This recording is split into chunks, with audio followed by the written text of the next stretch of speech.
Hi guys, yung morning ng Sabado. Buhay empleyado. Ito yung guys yung pagbuhay empleyado. Yung parang time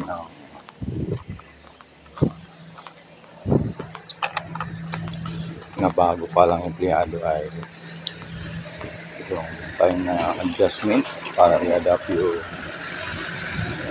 policy, measures,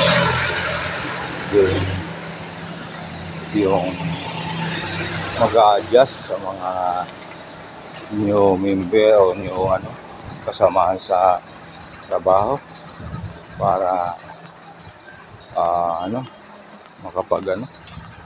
makapag-adjust ka sa environment ng bago na galing sa ibang company na iba din ang environment sa kanilang workplace.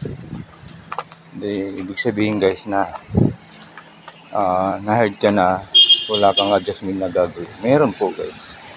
Kaya dapat tayong mga empleyado ay marunong mag-adjust sa mga ganyang case o scenario kapag tayo ay mag-aboard o mag-umpisa na sa isang company, both government or private. Kaya pag empleyado, lagi tayo nandun sa na may pag-a-adjust.